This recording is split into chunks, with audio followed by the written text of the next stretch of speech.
With the playoffs officially underway and the regular season now concluded, I wanted to take a look at some players across the league who I think had very good seasons who really flew under the radar. And that's what we're going to be looking at today. I picked out 5 players across the league who I think really just didn't get enough media recognition but had very, very good years. And I also want to mention that I am going to be going over one honorable mention after I go over the 5 players today. So with that in mind, let's hop right into the video. The first player I want to look at today, I have Jose Ramirez. Ramirez yet again put together MVP caliber numbers, and yet again he's not going to be in the MVP conversation because of 2 generational seasons from Shohei Ohtani and Aaron Judge. But Ramirez quietly had an amazing season, as in 157 games he hit .280 to go along with 29 home runs, 126 runs driven in, 20 stolen bases, and an .869 OPS. He also led baseball with 44 doubles, was named to the All-Star team, and had a 6.0 WAR. It's clear that Ramirez is one of the best players in the game. He's definitely a superstar, and he just doesn't get the recognition that I think he deserves, and the same can be said about this year. Now, one knock on Ramirez has always been his defense because he's not quite as good as his counterparts that he's compared to. But over the years, he's gotten much better, and he's pretty serviceable at this point, as this year he had 2 defensive runs saved. He's by no means a Gold Glove caliber third baseman, but at this point in his career, I would say he's slightly above average, and that's really all you're looking for.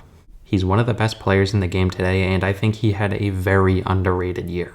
Moving on to the next player I want to talk about today, I have Zach Gallen. Gallen is coming off a down year in which he had a 4+ ERA and was just all around disappointing. But this year he bounced back and looked as good as ever, as in 184 innings he went 12-4 to go along with a 2.54 ERA, 192 punchouts, and a league best .91 whip. He also led the National League in hits per 9 inning, as he only allowed 5.9, and he also had a 5.1 WAR. He did get some good recognition during his scoreless streak, which I believe was around 40 innings, but outside of that, he really didn't get too much media coverage because he plays for the Diamondbacks, who we all know are one of the smaller markets in baseball. And in my eyes, Gallen should be a Cy Young finalist, which means he should be top 3 in the voting. I really can't think of any other National League pitchers outside of Sandy Alcantara and Julio Urias that should be above him. So Gallen put together a special season this year. He didn't get very much recognition, but I think he deserves all the recognition in the world, and he's one of the best pitchers in baseball. Moving on to the next player I want to talk about today, I have Marcus Semien. After signing a 7-year, $175 million deal this offseason, Semien got off to an extremely slow start. In fact, I believe it took him right around 2 months to hit his first home run. But once he got going, he did not look back. On the year, Semien played in 161 games in which he hit .248 to go along with 26 home runs, 83 runs driven in, 25 stolen bases, and a .733 OPS. He also had a 5.7 WAR and also led all of baseball with 10 sac flies, 724 plate appearances, and 657 at-bats. And at first glance, those stats that he leads the league in might not seem important at first glance, but staying on the field is so important these days, and sacrifice flies are showing that he gets the job done with runners in scoring position. On top of that, Semien is one of the best defensive second basemen in all of baseball, as he had 10 defensive runs saved on the year. And I mentioned that he doesn't miss games very often, and in fact, over the past 3 seasons, he's missed a grand total of 1 game. So with not only the great offensive numbers this guy puts up and the great defense, he's also on the field all the time and very reliable. He may not have replicated his 45 home run season last year in which he finished top 3 in the MVP voting, but he was still very good for Texas. Moving on to the next player, I have Bobby Witt Jr. Coming into his rookie season this year, he was the top 3 prospect in baseball, and there was lots of hype surrounding his name. And I honestly think he lived up to the hype this year. He was everything we expected him to be, but he doesn't really seem to get much recognition.